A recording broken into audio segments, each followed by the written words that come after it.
کوئی ائمہ کو، اولیاء کو، بزرگوں کو، شہداء کو، صالحین کو، انبیاء کو اگر اس مقام پہ لے جاتا ہے جس مقام پہ عیسائیوں نے حضرت عیسیٰ علیہ السلام کو پہنچایا تھا، ہم یہ کہتے ہیں ان سب کو چھوڑ کر اللہ تعالیٰ کی طرف یکسو ہو جاؤ. یہ دعوت توحید ہے، اور یہ دعوت ہم ہر کسی کو دیتے ہیں، سب سے پہلے دیتے ہیں، سب سے زیادہ توجہ اس دعوت کی طرف دیتے ہیں، اور اس دعوت کو سب سے زیادہ اہم اور ضروری مانتے ہیں. توحید ہی کی دعوت کیوں دی جائے؟ اس کی دوسری وجہ یہ ہے کہ توحید اسلام کی سب سے پہلی بنیاد ہے. توحید اسلام کی سب سے پہلی بنیاد ہے. آپ سبھی حضرات کو تقریباً حدیث کے عربی الفاظ بھی ہو سکتا ہے یاد ہوں گے. اللہ کے نبی نے کیا فرمایا؟ بنی الاسلام علی خمس. اسلام کی بنیاد 5 باتوں پہ، 5 چیزوں پہ رکھی گئی. پہلی بنیاد شہادت اللہ الہ الا اللہ وان محمد الرسول اللہ. سب سے پہلی بنیاد یہ ہے کہ بندہ لا الہ الا اللہ اور محمد الرسول اللہ کی گواہی دے. لا الہ الا اللہ کی گواہی توحید کی گواہی، محمد الرسول اللہ کی گواہی دراصل توحید ہی کی گواہی کی تکمیل ہے. یاد رکھنا اللہ تعالیٰ کے بندو، اسلامی شریعت میں سب سے پہلا درجہ توحید کا ہے. میدان میں کام کرنے والی دینی جماعتوں میں سے ایک جماعت ایسی بھی ہے لوگوں کو سب سے پہلے نماز کی طرف بلاتی، کہتے ہیں اسلام کا سب سے بڑا رکن ہے، عمل میں سب سے بڑا رکن. یقیناً نماز کی طرف لوگوں کو بلانا چاہیے، لیکن نماز اس نماز کی طرف بلاؤ جس نماز کی بنیاد توحید پر ہونی چاہیے. بات توحید پر نہ ہو اور آپ نماز کی بات کریں، یہ ترتیب الٹنے والی بات ہے. اللہ کے نبی کی حدیث کتنی سادہ، ایک موٹا آدمی بھی، موٹے دماغ کا آدمی بھی سمجھ سکتا ہے کہ بنیاد اصل میں اللہ تعالیٰ نے توحید پر رکھی ہے. بنیاد پہلے توحید والی مضبوط کرو، پھر اس پر نماز کی، روزے کی، زکوٰۃ کی، حج کی ساری بنیادیں اس کے بعد اس پر قائم رکھو. وَقُلْ جَاءَ الْحَقُّ وَزَهَقَ الْبَاطِلُ إِنَّ الْبَاطِلَ كَانَ زَهُوقًا. الحمد للہ رب العالمین والصلاة والسلام على اشرف الانبیاء والمرسلین وعلى آلہ واصحابہ اجمعین ومن تبعهم بإحسان إلى يوم الدين. يا أيها الذين آمنوا اتقوا الله حق تقاته ولا تموتن إلا وأنتم مسلمون. يا أيها الناس اتقوا ربكم الذي خلقكم من نفس واحدة وخلق منها زوجها وبث منهما رجالا كثيرا ونساء واتقوا الله الذي تساءلون به والأرحام إن الله كان عليكم رقيبا. يا أيها الذين آمنوا اتقوا الله وقولوا قولا سديدا يصلح لكم أعمالكم ويغفر لكم ذنوبكم ومن يطع الله ورسوله فقد فاز فوزا عظيما. أما بعد فأعوذ بالله من الشيطان الرجيم. بسم الله الرحمن الرحيم. وما أمروا إلا ليعبدوا الله مخلصين له الدين حنفاء ويقيموا الصلاة ويؤتوا الزكاة وذلك دين القيمة. معزز علماء کرام، بزرگوں، نوجوان بھائیوں اور پردہ نشین ماؤں اور بہنوں، سب سے پہلے تو میں اللہ تبارک و تعالیٰ کا شکر ادا کرتا ہوں کہ آج اللہ تبارک و تعالیٰ نے آپ حضرات و خواتین کے درمیان حاضر ہونے کا موقع دیا. حاضرین گرامی قدر، آج کی اس مجلس میں مجھے جس عنوان پر بات کرنی ہے وہ عنوان ہے توحید ہی سب سے پہلے کیوں، یا توحید کی دعوت ہی سب سے پہلے کیوں ضروری ہے. ہم اہل حدیث ہیں الحمدللہ، اور ہم آپس میں یہ بات اچھی طرح سے جانتے ہیں کہ ہم یہ کہتے ہیں کہ سب سے پہلے عقیدہ ٹھیک ہونا چاہیے، سب سے پہلے توحید درست ہونی چاہیے.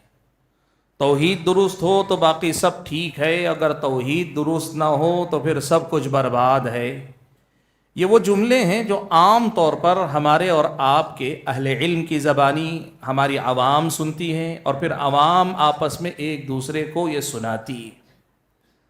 یہ جو مسئلہ ہے کہ توحید ہی کیوں ضروری ہے یا توحید سب سے پہلے کیوں ضروری ہے، آج اس مسئلے کو کتاب و سنت کی تعلیمات کی روشنی میں ہم اور آپ سمجھنے کی کوشش کریں گے، تاکہ ہم اور آپ سمجھ سکیں کہ اللہ تبارک و تعالیٰ نے یہ جو دعوت اہل حدیث ہے یا دعوت توحید کی دعوت ہماری اور آپ کی جو دعوت ہے، اس سے اگر اللہ تعالیٰ نے مجھ کو اور آپ کو جوڑا ہے تو یہ اللہ تبارک و تعالیٰ کی کتنی بڑی دولت ہے، کتنی بڑی نعمت ہے۔ سفیان ابن عیینہ رحمۃ اللہ علیہ کہتے ہیں ما انعم اللہ علی العباد نعمتا اعظم من ان عرفهم لا الہ الا اللہ۔ اللہ تعالیٰ کی نعمتیں تو زندگی میں بہت ساری ہیں نا، کہتے ہیں کہ اللہ تعالیٰ نے بندوں کو اگر لا الہ الا اللہ کی معرفت یعنی لا الہ الا اللہ کی سمجھ اگر اللہ تعالیٰ نے دی ہے تو اس سے بڑی نعمت اللہ تعالیٰ نے دنیا میں بندوں کو دی ہی نہیں ہے۔ سبحان اللہ۔ یہ جو توحید جسے ہم کہتے ہیں، جس میں ہم یہ کہتے ہیں کہ اللہ کی ذات، اللہ تعالیٰ کی صفات اور اللہ تبارک و تعالیٰ کے حقوق میں کوئی بھی رتی برابر غیر اللہ کی طرف جانا نہیں چاہیے۔ جو ذات اللہ کی ہے، جو صفات اللہ کی ہیں، وہ صرف اللہ کی رہنی چاہیے، اس جیسی کوئی صفت کسی اور کی طرف نہیں جانی چاہیے۔ اور جو اللہ کے حقوق ہیں، یعنی جو عبادتیں ہم اللہ کے لیے کرتے ہیں، وہ عبادتیں بھی صرف اللہ تعالیٰ کے لیے رہنی چاہیے۔ یہ ہماری توحید ہے۔ اللہ کی ذات میں توحید کا مطلب کیا ہے؟ ہم یہ مانیں کہ وہ اکیلا ہے، اس کا نہ آگے کوئی ہے نہ پیچھے کوئی ہے۔ ہم یہ مانیں کہ وہ ایسا ہے کہ اس جیسا کوئی نہیں ہے۔ ہم یہ مانیں کہ اللہ تبارک و تعالی یکتا ہے، اللہ تبارک و تعالی اکیلا۔ قل هو اللہ احد اللہ الصمد لم یلد ولم یولد ولم یکن له کفوا احد۔ اللہ تبارک و تعالیٰ کو اس کی ذات میں اور پھر اس کی صفات میں اکیلا مانیں۔ صفات میں کیسے اکیلا مانیں؟ جیسے ہم مانتے ہیں اللہ تبارک و تعالیٰ کا ایک نام ہے السمیع، اللہ تعالیٰ سننے والا۔ اللہ تبارک و تعالیٰ سننے والا ہے۔ کیسے سنتا ہے؟ ہم اور آپ سنتے ہیں کتنی دور تک؟ ایک مسافت ہے۔ مائک نہ ہو تو میری آواز شاید آپ کے کانوں تک ٹھیک سے نہ پہنچ سکے، مائک نہ ہو تو شاید باہر کے موجود لوگوں تک میری آواز نہ پہنچ سکے اور آپ سن نہ سکیں۔ انسان کی سماعتیں محدود ہیں۔ وہ اللہ ایسا ہے کہ ساتواں آسمان کے اوپر عرش پر مستوی ہے۔ میں اگلی مولانا سے سرگوشی کروں، مولانا سن نہ سکیں، نہ سن سکیں، لیکن اللہ تعالیٰ سنے گا۔ اللہ تعالیٰ دیکھتا ہے۔ کیا دیکھتا ہے؟ اللہ سب کچھ دیکھتا ہے۔ اندھیرا ہو جائے ہم نہیں دیکھ سکتے، درمیان میں کوئی دیوار کوئی پردہ حائل ہو جائے ہم نہیں دیکھ سکتے، مسافت دور ہو جائے ہم نہیں دیکھ سکتے کہیں نہ کہیں پہنچ کر، لیکن جس کے لیے یہ مسافتیں، یہ رکاوٹیں کوئی معنی نہیں رکھتی، وہ دیکھتا ہے تو ہر چیز کو دیکھتا ہے۔ اللہ تعالیٰ بصیر ہے، اللہ تعالیٰ لطیف ہے، باریک بین ہے، اللہ ہر چیز دیکھتا ہے۔ تو یہ جو صفت ہے کہ مسافتیں حائل ہونے کے باوجود دیکھ لینا، سن لینا، یہ اللہ کی صفات میں سے ہیں۔ ہمارا عقیدہ یہ ہے کہ یہ صفت صرف اللہ کی ہو سکتی ہے، اللہ تعالیٰ کے علاوہ کسی کی یہ صفت نہیں ہے۔ آج اگر کوئی کسی ولی کو، کسی پیر کو، کسی فقیر کو، کسی بزرگ کو، کسی نبی کو یہ مانتا ہے کہ وہ کہیں دور ہیں، بغداد میں ہیں، یا پھر یہ کہ ہندوستان کے کسی کونے میں ہیں، اجمیر میں ہیں یا کہیں اور ہیں، اور یہاں سے ہماری وہ پکار سن لیتے ہیں، یہ اللہ تعالیٰ کی صفت غیر اللہ کو دینے والی بات ہے۔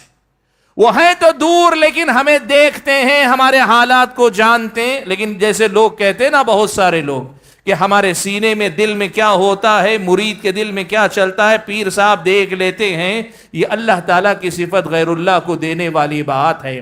توحید یہ ہے کہ اللہ تعالیٰ کی ذات بھی اکیلی اور اللہ تعالیٰ کی صفات بھی صرف اللہ تعالیٰ کی۔ اللہ تعالیٰ کی صفات میں سے کوئی ایک صفت یا کسی ایک صفت جیسی کسی اور کی صفت نہیں۔ لیس کمثلہ شیء، اللہ تعالیٰ جیسی کوئی چیز نہیں۔ اس بات کا ہم اور آپ اقرار کرتے ہیں۔ اور تیسری بات میں نے کہی، اللہ تعالیٰ کے حقوق۔ قیام کرنا اللہ کے لیے، رکوع کرنا اللہ کے لیے، سجدہ کرنا صرف اللہ تبارک و تعالیٰ کے لیے، دل کے اندر وہ محبت جو عبادت اور تعظیم کے ساتھ، تعظیم اور جو ہے خضوع کے جذبے کے ساتھ، وہ صرف اللہ کے لیے، ڈر کا وہ درجہ اللہ کے لیے، امیدیں صرف اللہ تعالیٰ سے وابستہ، نفع و نقصان کا مالک صرف اور صرف اللہ تبارک و تعالیٰ ہے۔ اور اتنا ہی نہیں، ہمارا نظر ماننا، ہمارا کسی کے نام پہ چڑھاوے چڑھانا، یہ سب کام جو ہم کرتے ہیں، یہ عبادتیں، یہ صرف اللہ کے لیے ہونی چاہیے۔ نہ غیر اللہ کے نام پہ نذرانہ چڑھ سکتا ہے، نہ غیر اللہ کے سامنے جا کے دس بستہ ہم با ادب کھڑے ہو سکتے ہیں، نہ جا کے کسی کے سامنے رکوع کر سکتے ہیں، نہ جا کے کسی کے سامنے سجدہ کر سکتے ہیں، نہ منتیں نظریں کسی اور کی مان سکتے ہیں۔ یہ اللہ تعالیٰ کے حقوق ہیں، اللہ تعالیٰ ہی کو دینے چاہیے۔ بات مختصر کر کے میں بتا دوں، اللہ کی ذات، اللہ کی صفات اور اللہ تعالیٰ کے حقوق، یہ تمام کی تمام باتیں صرف اور صرف اللہ تبارک و تعالیٰ کے ساتھ خاص رہنی چاہیے۔ قل ان صلاتي ونسكي ومحياي ومماتي لله رب العالمين لا شريك له وبذلك امرت وانا اول المسلمين۔ اللہ کے نبی کہہ دیجئے، ان صلاتی، بے شک میری نماز، ونسکی، میری عبادت یا میری قربانی، ومحیای ومماتی، میری زندگی اور میری موت، للہ، اللہ ہی کے لیے ہے، رب العالمین، جو تمام جہانوں کا پالنہار ہے، پروردگار ہے، لا شریک لہ، کوئی اس کا شریک نہیں ہے، وبذالک امرت، مجھے اسی بات کا حکم دیا گیا ہے اور میں سب سے پہلے فرما برداروں میں سے ہوتا ہوں۔ حاضرین گرامی، قرآن مجید کی جس آیت سے میں نے اپنی گفتگو کا آغاز کیا، اس آیت میں اللہ تعالیٰ نے اسی بات کا حکم دیا، کہا وَمَا أُمِرُوا إِلَّا لِيَعْبُدُوا اللَّهَ مُخْلِصِينَ لَهُ الدِّينَ حُنَفَاءَ وَيُقِيمُوا الصَّلَاةَ وَيُؤْتُوا الزَّكَاةَ وَذَلِكَ دِينُ الْقَيِّمَةِ۔ اللہ نے فرمایا ان کو تو حکم ہی اس بات کا دیا گیا ہے کہ وہ کیا کریں، أَن يَعْبُدُوا اللَّهَ إِلَّا وَمَا أُمِرُوا إِلَّا لِيَعْبُدُوا اللَّهَ، اللہ ہی کی عبادت کریں، مخلصین لہ الدین، اپنے دین کو اللہ ہی کے لیے خالص رکھیں، حنفاء، سب سے منہ موڑ کر اللہ کی طرف یکسو ہو جائیں۔ یہ جو لفظ حنیف ہے نا، اس کے اندر بڑی گہرائی ہے، آپ اس کو اچھے سے سمجھ لیجئے۔ آپ کا دل کسی پریشانی میں گرفتار ہوتا ہے تو آپ دیکھیے کہ آپ کا دل و دماغ کس طرف متوجہ ہوتا ہے، کون آپ کی ان پریشانیوں کا حل کرے گا؟ اگر آپ اللہ تعالیٰ کی طرف متوجہ ہیں، آپ حنیف ہیں۔ آپ اگر کسی کی محبت میں ہیں، محبت میں آپ کس کی محبت میں دیوانے ہیں؟ اگر اللہ کی محبت سب سے زیادہ آپ کے دل میں ہے، آپ سمجھیے آپ حنیف ہیں، آپ کا رخ یکسو ہے، آپ اللہ کی طرف متوجہ ہیں۔ آپ کے دل میں ڈر پیدا ہو رہا ہے یا امیدیں جاگ رہی ہیں، یہ کس سے جڑی ہوئی ہیں؟ اللہ سے جڑی ہوئی ہیں، تو پھر آپ سمجھیے کہ آپ حنیف ہیں، یکسو ہیں۔ اپنے آپ کو اللہ تعالیٰ ہی سے جوڑنے والا بنا لیں، یہی اللہ تعالیٰ نے ہم اور آپ کو حکم دیا ہے، اسی کی طرف اللہ تعالیٰ نے ہم اور آپ کو بلایا ہے، اور اسی کو ہم توحید کہتے ہیں۔ حاضرین گرامی قدر، مجھے توحید کی تفصیل میں جانا نہیں ہے، مختصر سی بنیادی بات کہ ہم جب توحید کی بات کر رہے ہیں تو ذہن میں رکھیے، ہم بتوں کی پرستش سے بھی بندوں کو نکال کر اللہ تعالیٰ کی بندگی کے نام کی بات کر رہے ہیں۔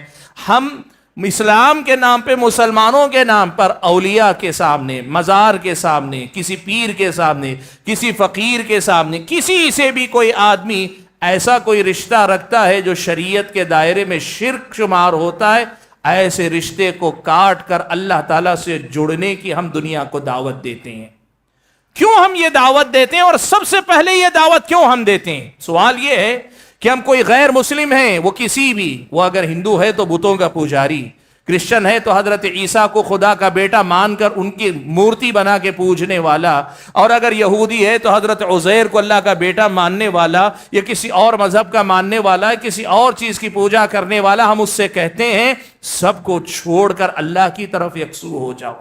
وہی معاملہ مسلمانوں کے اندر، کوئی ائمہ کو، اولیاء کو، بزرگوں کو، شہداء کو، صالحین کو، انبیاء کو اگر اس مقام پہ لے جاتا ہے جس مقام پہ عیسائیوں نے حضرت عیسیٰ علیہ السلام کو پہنچایا تھا، ہم یہ کہتے ہیں ان سب کو چھوڑ کر اللہ تعالیٰ کی طرف یکسو ہو جاؤ۔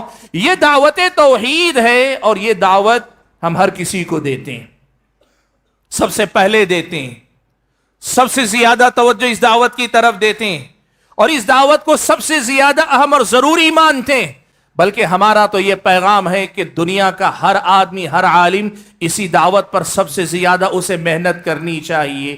کیوں یہ سب سے پہلے توحید، عقیدہ توحید کو سب سے پہلے کیوں رکھا جانا چاہیے؟ بھائیو، وقت بہت کم ہے میرے پاس، سچ بتاؤں تو، اس لیے کہ اگر میں صرف اس بات پہ بات کرتا جاؤں کہ کیوں توحید کو سب سے پہلے رکھنا چاہیے، بڑی لمبی گفتگو ہو سکتی ہے، لیکن کوشش کروں گا کہ ایک وقت جو میں نے اپنے ذہن میں رکھا ہے اس وقت میں کم سے کم 10 ایسی وجوہات گناتا ہوں جس کی بنیاد پر کم سے کم بتا رہا ہوں، ورنہ وجوہات اور زیادہ ہیں۔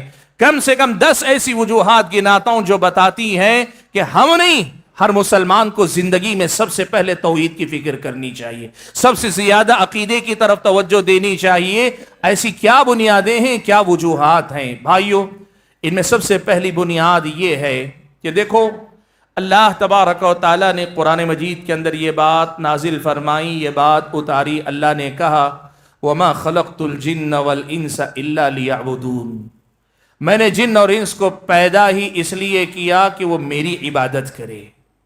اللہ نے کہا وَمَا خَلَقْتُ الْجِنَّ وَالْإِنسَ إِلَّا لِيَعْبُدُونَ، میں نے جن اور انسانوں کو پیدا ہی اس لیے کیا وہ میری ہی عبادت کریں۔ آپ کو معلوم ہے نا، اس کائنات میں اللہ تعالیٰ کی مخلوقات بہت ساری مخلوقات ہیں، لیکن ان مخلوقات میں سے اللہ کے دین کی، شریعت کی مکلف مخلوق، اور مکلف ہونے کا مطلب یہ کہ اگر اپنے عہد و پیمان کو پورا کیا تو جنت ملے گی، اور اگر عہد و پیمان کو پورا نہیں کیا تو جہنم ملے گی۔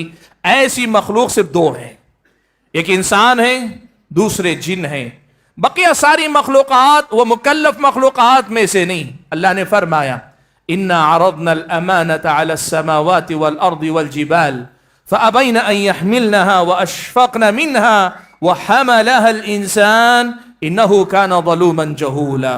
اللہ نے فرمایا یہ جو امانت کا مطلب یہ کہ ذمہ داری کہ اللہ کی توحید، اللہ کی بندگی ہی کرتے رہو گے تو تمہیں جنت ملے گی، ناکام ہوگے تو جہنم میں جاؤ گے۔ یہ مقام اللہ تعالیٰ نے آسمانوں کو دیا موقع۔ آسمان بڑے طاقتور ہیں، بڑے وسیع ہیں، اللہ تعالیٰ نے آسمانوں کے سامنے یہ موقع رکھا۔ اللہ تعالیٰ نے یہ موقع زمین کے سامنے رکھا، زمین کو بھی موقع دیا، اور اللہ تعالیٰ نے پہاڑوں کو بھی یہ موقع دیا۔ یہ تمام مخلوقات طاقتور ہونے کے باوجود اس ذمہ داری کو لینے کے لیے تیار نہیں تھی، اس ذمہ داری کو اٹھانے کے لیے تیار نہیں تھی۔ اللہ نے فرمایا وَحَمَلَهَا الْإِنسَانُ، لیکن انسان نے یہ ذمہ داری قبول کی۔ اب جب ہم اور آپ مکلف مخلوق ہیں تو اللہ نے ہمیں کس چیز کا مکلف کیا؟ کیوں پیدا کیا؟ ہمارے پیدا کیے جانے کا مقصد کیا ہے؟ اللہ نے ہم اور آپ کو اس دنیا میں کیوں بھیجا ہے؟ اللہ نے کہا وَمَا خَلَقْتُ الْجِنَّ وَالْإِنسَ إِلَّا لِيَعْبُدُونَ، میں نے جن اور انس کو پیدا ہی اس لیے کیا کہ وہ میری عبادت کریں، اللہ کی عبادت کریں، اور صرف اللہ ہی کی عبادت کریں۔ 2 جملوں میں بڑا فرق ہے۔ اللہ کی عبادت کریں کا مطلب یہ کہ آپ اللہ کی عبادت تو کر رہے ہیں، ساتھ میں غیر اللہ کی عبادت ہو جائے تو کوئی فرق نہ پڑے، لیکن ایک مطلب ہے یہ، لیکن دوسرا جملہ ہے اللہ ہی کی عبادت کریں، تو اس کا مطلب یہ ہوتا ہے کہ یہاں صرف اللہ کی عبادت ہے، کسی اور کی عبادت کی ذرا برابر گنجائش نہیں ہے۔ اللہ نے فرمایا لیعبدونی، میری ہی عبادت کے لیے میں نے ان کو پیدا کیا ہے۔ حضرت ابن عباس رضی اللہ تعالیٰ عنہما کہتے ہیں الا لیوحدون، اللہ نے جن اور انس کو پیدا ہی اس لیے کیا کہ وہ اللہ تعالیٰ کی توحید کو قائم رکھ سکیں، اللہ کی توحید پر قائم رہ سکیں۔ یاد رکھنا، آپ کے ہمارے شرک سے اللہ تبارک و تعالیٰ کی ذات کے برابر کوئی پہنچ نہیں جاتا، لیکن اللہ تعالیٰ کے برابر کسی کو قرار نہ دے کر بھی آپ اللہ تعالیٰ کا کوئی ایک حق بھی غیر اللہ کو دیتے ہیں تو یہ شرک ہے۔ اور یہاں اس آیت کی روشنی میں یہ کہ اللہ تعالیٰ کی توحید ہماری اس دنیا میں پیدا کیے جانے کا مقصد ہے۔ اب آپ بتاؤ، جو ہمارے اور آپ کی اس دنیا میں بھیجے جانے کا مقصد ہو، ہم اس کے لیے نہ جئیں تو پھر کس کے لیے جئیں گے؟ ہم اس کو سب سے زیادہ ترجیح نہ دیں تو پھر کس کو ترجیح دیں گے؟ اللہ کی عبادت نہیں، عبادت میں اللہ کی توحید ہمارا مقصد ہے۔ صرف عبادت نہیں، عبادت میں صرف اللہ کی محبت، اللہ ہی کی کا خوف، اللہ ہی سے امید، صرف اللہ تعالیٰ کی توحید پر قائم رہنا، یہ ہمارے پیدا کیے جانے کا مقصد ہے، اور آپ یہ بات جانتے ہیں مقصد کو بار بار یاد دلاتے رہنا چاہیے تاکہ کوئی مقصد کی طرف سے غافل نہ ہو جائے، کوئی مقصد کو بھول نہ جائے، کوئی مقصد سے ہٹ نہ جائے، اور کوئی آدمی مقصد کو دوسرے تیسرے نمبر پہ نہ لے آئے۔ مقصد مقصد رہے اور آدمی مقصد سے جڑا رہے اور سفر اسی منزل مقصود کی طرف چلتا رہے۔ اسی لیے ہم یہ کہتے ہیں کہ سب سے زیادہ توجہ اور محنت توحید پر ہونی چاہیے، بندوں کی توحید درست رہنی چاہیے، بندوں کو توحید سے جوڑے رکھنا چاہیے، اول و آخر توحید ہی کا کام سب سے زیادہ ہونا چاہیے۔ اسی لیے کہتے ہیں کہ یہ ہمارے اور آپ کی اس دنیا میں وجود کا مقصد ہے۔ الا لیوحدون، ابن عباس رضی اللہ تعالیٰ عنہما تفسیر کرتے ہیں اللہ نے ہمیں پیدا ہی اس لیے کیا کہ ہم اس دنیا میں اللہ کی توحید پر قائم رہتے ہوئے زندگی گزاریں۔ یہ پہلی دلیل ہے، پہلی وجہ ہے جو قرآن و سنت میں مجھ کو اور آپ کو ملتی ہے۔ حاضرین گرامی قدر، پیارے نبی صلی اللہ علیہ وسلم حدیث قدسی میں اس بات کی وضاحت فرماتے ہیں، کہتے ہیں، صحیح مسلم کی روایت ہے کہ اللہ تعالیٰ نے فرمایا، حدیث قدسی یعنی اللہ کے نبی اللہ کے حوالے سے بات نقل کر رہے ہیں، کہتے ہیں کہ اللہ نے فرمایا انی خلقت عبادی کلہم حنفاء، میں نے اپنے بندوں کو پیدا کیا تو سارے بندوں کو میں نے حنیف پیدا کیا تھا، یکسو بنا کر پیدا کیا تھا، وہ سب کے سب اللہ تعالیٰ ہی کی طرف متوجہ تھے۔ دوسرے الفاظ میں سب موحد تھے، سب کو اللہ تعالیٰ نے توحید پر پیدا کیا۔ فَاجْتَالَتْهُمُ الشَّيَاطِينَ، لیکن شیطانوں نے ان کو اچک لیا، ابلیس اور اس کی ذریت نے ان کو اللہ کی توحید سے ہٹا لیا، غافل کر دیا۔ آج آپ یہ بات دیکھ لیجئے، اللہ کے بندے کھاتے اللہ کا ہیں، پیتے اللہ تعالیٰ کا ہیں، رہتے اللہ کی زمین پہ ہیں، استعمال اللہ تعالیٰ کی نعمتیں کرتے ہیں، لیکن اللہ تبارک و تعالیٰ سے زیادہ ان کی زندگی میں غیر اللہ کی جگہ ہے، اللہ تعالیٰ سے زیادہ ان کے رشتے ناتے غیر اللہ سے مضبوط ہیں۔ اور آپ یہ بات اچھی طرح سے جانتے ہیں، اسلام کے نام لیوا کلمہ پڑھنے والے کتنے ایسے ہیں جمعہ میں حاضری کبھی چھوٹ بھی جاتی ہے، جمعرات کی شام کسی مزار میں حاضری ان کی نہیں چھوٹتی ہے۔ اللہ تعالیٰ سے رشتہ ان کا نہیں، غیر اللہ سے ان کا رشتہ ہے۔ اللہ کے بندو، ایسے حالات میں یہ مقصد زندگی یاد نہ دلایا جائے تو پھر دنیا میں کیا کام کیا جائے؟ اس سے بڑا کام کیا ہوگا؟ اس سے بڑا جو ہے ہمارے اور آپ کی مصروفیت کیا ہوگی؟ مشن اس سے بڑا کیا ہوگا کہ بندوں کو اللہ تعالیٰ کی طرف واپس لوٹنے کی دعوت دی جائے، انہیں حنیف بنایا جائے، ان کو حنیفیت کی طرف واپس لایا جائے، بالفاظ دیگر توحید کی دعوت ان کے اندر دی جائے۔ اس سے بڑا کام کیا ہوگا؟ حاضرین گرامی قدر، توحید ہی کی دعوت کیوں دی جائے؟ اس کی دوسری وجہ یہ ہے کہ توحید اسلام کی سب سے پہلی بنیاد ہے۔ توحید اسلام کی سب سے پہلی بنیاد ہے۔ آپ سبھی حضرات کو تقریباً حدیث کے عربی الفاظ بھی ہو سکتا ہے یاد ہوں گے۔ اللہ کے نبی نے کیا فرمایا؟ بنی الاسلام علی خمس، اسلام کی بنیاد 5 باتوں پہ، 5 چیزوں پہ رکھی گئی۔ پہلی بنیاد شہادت اللہ الہ الا اللہ وان محمد الرسول اللہ، سب سے پہلی بنیاد یہ ہے کہ بندہ لا الہ الا اللہ اور محمد الرسول اللہ کی گواہی دے۔ لا الہ الا اللہ کی گواہی توحید کی گواہی، محمد الرسول اللہ کی گواہی دراصل توحید ہی کی گواہی کی تکمیل ہے۔ یاد رکھنا اللہ تعالیٰ کے بندو، اسلامی شریعت میں سب سے پہلا درجہ توحید کا ہے، پھر کہا وَإِقَامُ الصَّلَاةِ، نماز، پھر اس کے بعد زکوٰۃ، پھر اس کے بعد حج، اور اس کے بعد ذکر کیا صوم رمضان، رمضان کے روزوں کا۔ اب اس کا مطلب کیا ہے معلوم آپ کو گھر بنانا ہے، آپ کو گھر بنانا ہے تو کیا کبھی ایسا ہوتا ہے دیواریں اٹھانے کے بعد آپ بنیاد تعمیر کرتے ہیں؟ کبھی ایسا ہوتا ہے کہ آپ چھت ڈالنے کے بعد پھر بنیاد قائم کرنے کی بات کرتے ہیں؟ کبھی ایسا ہوتا ہے کہ آپ جو ہے گھر کو نقش و نگار سے سنوار لیتے ہیں، جو کچھ آپ کو اندر سے ڈیکوریشن کرنا ہے کر لیتے ہیں، اس کے بعد جا کے زمین کھود کے آپ بنیاد بناتے ہیں؟ دنیا میں اتنی موٹی سی بات اگر ہم اور آپ سمجھ رہے ہیں تو پھر یہ سوال کیوں پیدا ہو کہ توحید پر محنت پہلے کیوں کی جائے؟ اس لیے کہ دین کی پہلی بنیاد یہ بنی الاسلام علی خمس میں سب سے پہلی بنیاد اللہ کے نبی نے کیا بیان فرمائی؟ کہ شہادت اللہ الہ الا اللہ، لا الہ الا اللہ کی گواہی دو، اللہ کی توحید کا اقرار کرو، اللہ کی توحید کی گواہی دے کر اپنی زندگی میں اس توحید پر قائم اور دائم رہو۔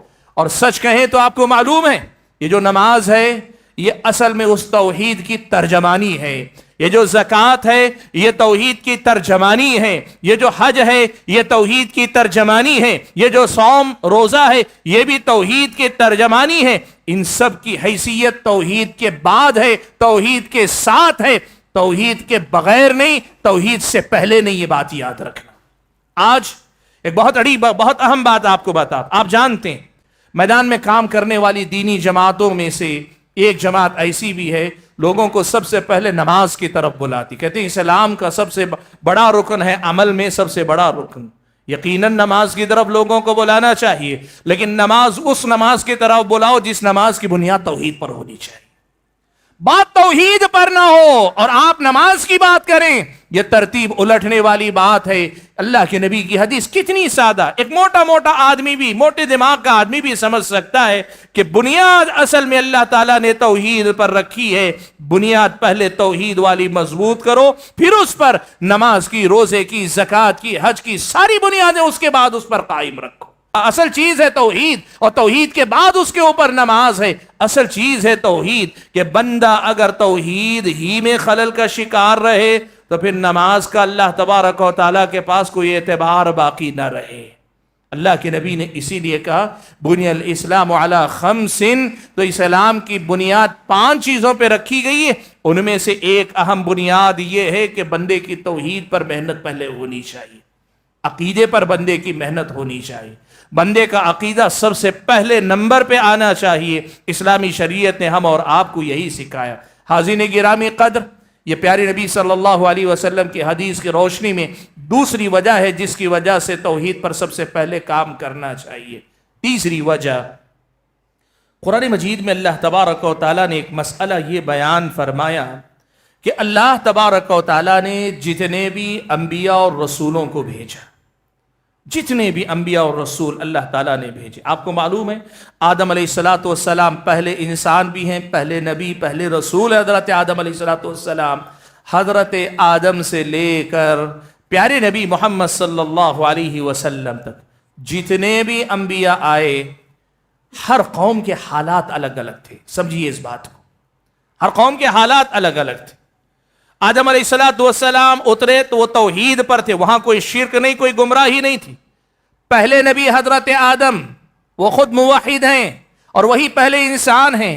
اب اس کے بعد جو اولاد ہوئی انہی کے گھر کی اولاد ہے, وہ بھی توحید پر آ رہی ہے. پہلے نبی وہ جو توحید پر ہیں. نوح علیہ السلام کے زمانے میں حضرت نوح کی قوم شرک میں مبتلا ہے. اور اگر ہم بنی اسرائیل کے انبیاء کی بات کریں تو بنی اسرائیل کے انبیاء میں حضرت موسیٰ کے بعد سے حضرت عیسیٰ کے آنے تک درمیان میں اگر آپ دیکھیں گے کئی انبیاء اللہ تعالیٰ نے بھیجے جو انبیاء اخلاقی خرابی, معاملات کی خرابیوں کی اصلاح کا کام کر رہے تھے. قوم لوط بد اخلاقی کا شکار ہے. شعیب علیہ السلام کی قوم وہ بہت زیادہ اپنی طاقت پر گھمنڈ کرنے والی قوم. قوم عاد کا بھی یہی قریب حال ہے. اور نوح علیہ السلام کی قوم شرک اور بت پرستی کے ساتھ ساتھ طبقاتی امتیاز, اونچ نیچ کو اہمیت دینے والی قوم ہے. اور ایسے ہی آپ اگر دیکھیں گے پتہ چلے گا حضرت ابراہیم علیہ السلام کی قوم بت پرست ہے. الگ الگ انبیاء, الگ الگ حالات, لیکن سارے انبیاء اور سارے حالات میں اللہ نے ہر نبی کو اسی بات کا حکم دیا کہ آپ کو بنیادی کام اسی توحید کا کام کرنا چاہیے. اللہ نے قرآن مجید میں یہ بات واضح الفاظ میں بیان فرمائی, وَمَا أَرْسَلْنَا مِن قَبْلِكَ إِلَّا رِجَالًا نُوحِي إِلَيْهِ. اللہ نے فرمایا کہ آپ سے پہلے ہم نے جن کو بھی رسول بنا کر بھیجا نا, ان کو ہم نے کیا کی, یہی وحی بھیجی, أَنَّهُ لَا إِلَهَ إِلَّا أَنَا فَاعْبُدُونِ, کہ اللہ تعالیٰ کے علاوہ کوئی معبود برحق نہیں, اللہ ہی کی عبادت کرو. بھائیو دیکھو آج ہمارے لوگ طرح طرح کے بہانے کرتے ہیں, کہتے ہیں کہ جو ہے ہندو کو بلائیں گے, کرسچن کو بلائیں گے تو توحید کی بات کریں گے. مسلمان تو کلمہ گو ہے, مسلمان تو کلمہ پڑھتا ہے, اسے کیا توحید سمجھائیں گے. آپ یہ سمجھو انبیاء جو بھیجے گئے مشرق قوموں میں بھی بھیجے گئے, مسلمان قوموں اس دور کے مسلمان قوموں کے اندر بھی بھیجے گئے, لیکن اللہ نے ہر نبی کو اسی بات کا حکم دیا کہ آپ دعوت دیجئے تو کس بات کی طرف, اللہ کی توحید کی طرف بلائیے. سورہ انبیاء کی یہ آیت آپ کو یاد رکھنی چاہیے.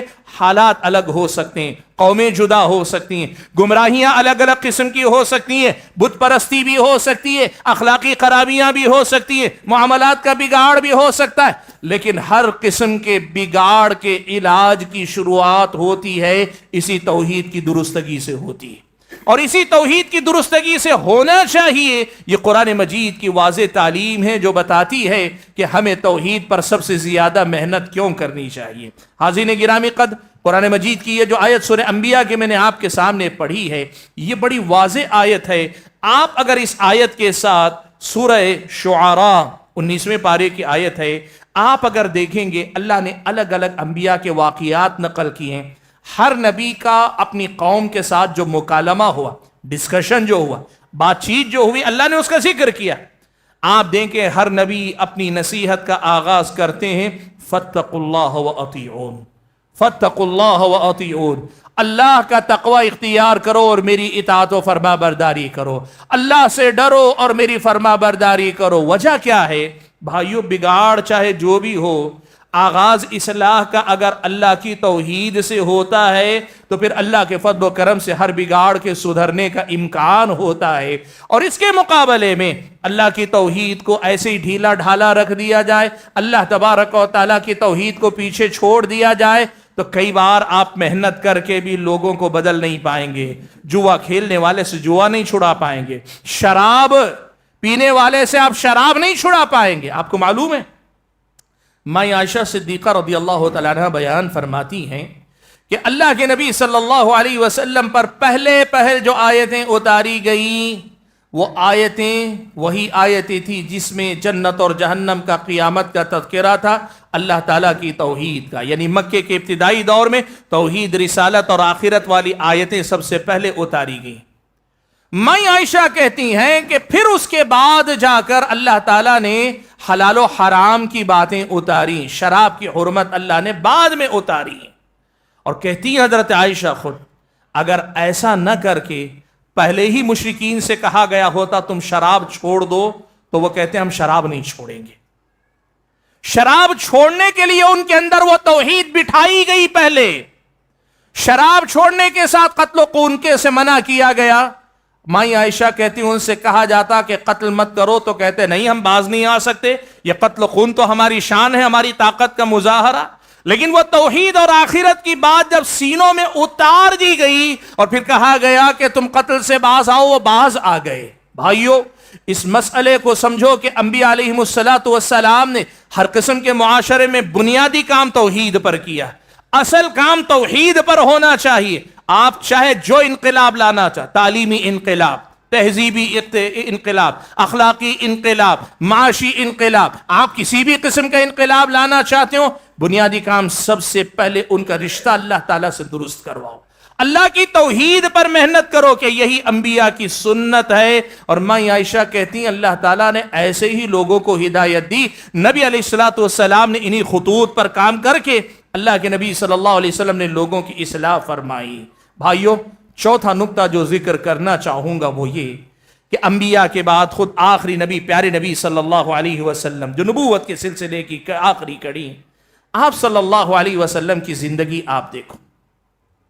23 سالہ نبوت والی زندگی، نبوی زندگی، جن میں سے 13 سال آپ نے مکہ میں گزارے تقریباً، اور تقریباً 10 سال اللہ کے نبی نے مدینہ میں گزارے.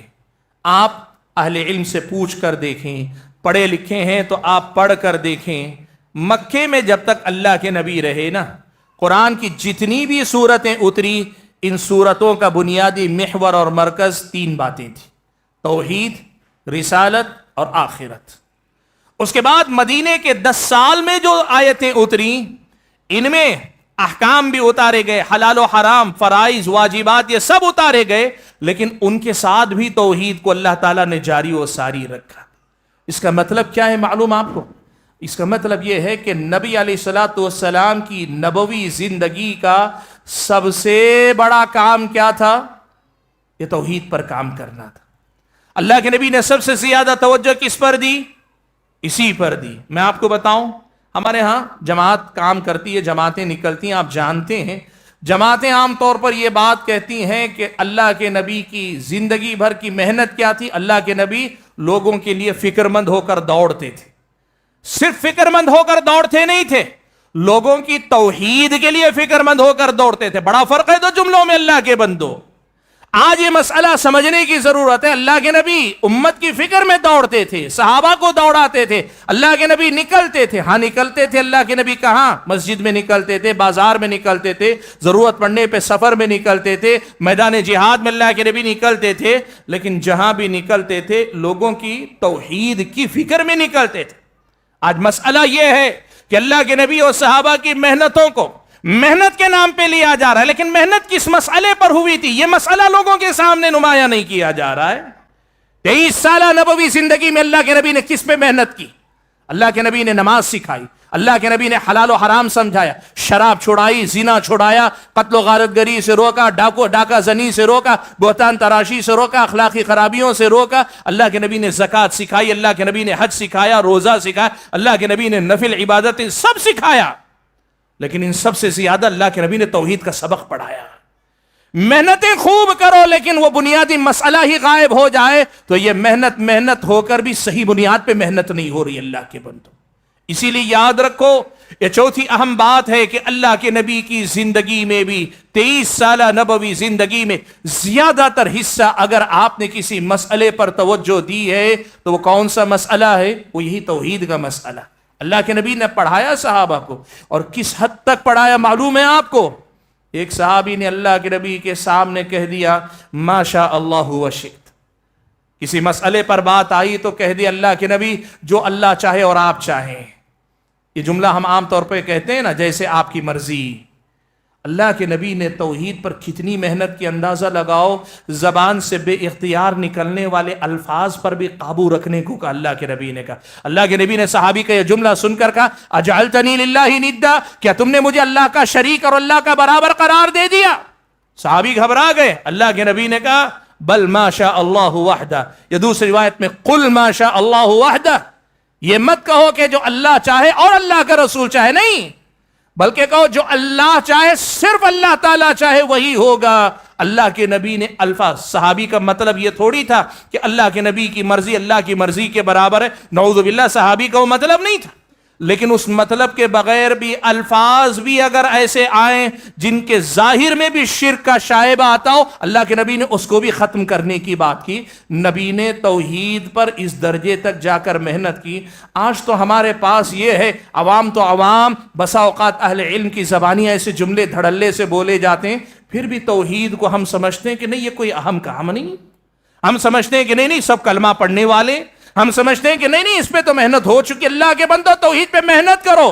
دیکھو اللہ کے نبی نے توحید کیسے پڑھائی. 23 سالہ نبوی زندگی میں اللہ کے نبی نے کتنی محنت کی ہے. آپ اگر دیکھیں گے تو آپ کو پتا چلے گا کہ نبی علیہ الصلوۃ والسلام نے لوگوں کو کیسے اس توحید پر مضبوط کرنے کی کوشش کی.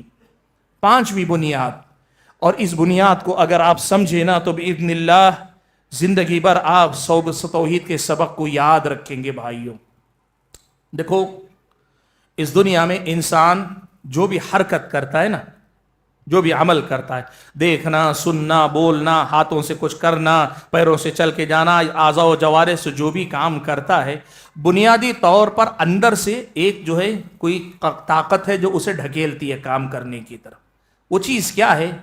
یا تو کسی چیز کی محبت ہے، کسی چیز کی محبت ہے، چاہت ہے، کسی چیز کی چاہت میں انسان حرکت میں آتا ہے، یا پھر کسی چیز کا خوف ہے جس سے بچنے کے لیے آدمی اندر سے حرکت میں آتا ہے، یا پھر یہ تو آدمی کو کسی چیز کا لالچ ہے، کوئی امید ہے، کچھ اسے حاصل ہونے کی امید ہے. بنیادی طور پر آپ یہ بات یاد رکھیں، انسان حرکت میں آتا کس لیے ہے؟ کوئی بھی نیکی کرے، برائی کرے، اچھا کام کرے، غلط کام کرے، ثواب کا کام کرے، عذاب کا کام کرے، انسان حرکت میں آتا ہے دنیا میں اسی محبت یا اسی خوف یا اسی امید اور لالچ کے جذبے سے آتا ہے. آپ یہ بات یاد رکھو، بندے کو اگر دنیا سے محبت ہوگی تو دنیا کی محبت اندر سے حرکت دے گی، وہ دنیا ہی کمائے گا. بندے کو دنیا کے چھوٹ جانے کا ڈر ہوگا تو وہ اللہ تعالیٰ کے ڈر میں نہیں، وہ دنیا چھوٹ جانے کے ڈر میں ہی محنت کرے گا. اور بندے کو کسی سے کچھ لالچ ہوگا، کوئی امید ہوگی، اسی لالچ کے حصول کے چکر میں وہ محنت کرے گا۔ اسلامی شریعت مجھ کو اور آپ کو بتاتی ہے توحید نام ہے اس بات کا کہ بندہ سب سے زیادہ اللہ تعالیٰ سے محبت کرے، سب سے زیادہ اللہ تعالیٰ ہی سے ڈرے، اور سب سے زیادہ امیدیں صرف اور صرف اللہ تبارک و تعالیٰ سے وابستہ رکھے۔ توحید بھی، رسالت بھی، آخرت بھی، یہ ساری باتیں گھوم پھر کر انہی تین بنیادی نکات پہ آ کے رک جاتی ہیں کہ محبت، اللہ تبارک و تعالیٰ کی محبت، اللہ تبارک و تعالیٰ کا خوف، اور اللہ تبارک و تعالیٰ سے امیدیں۔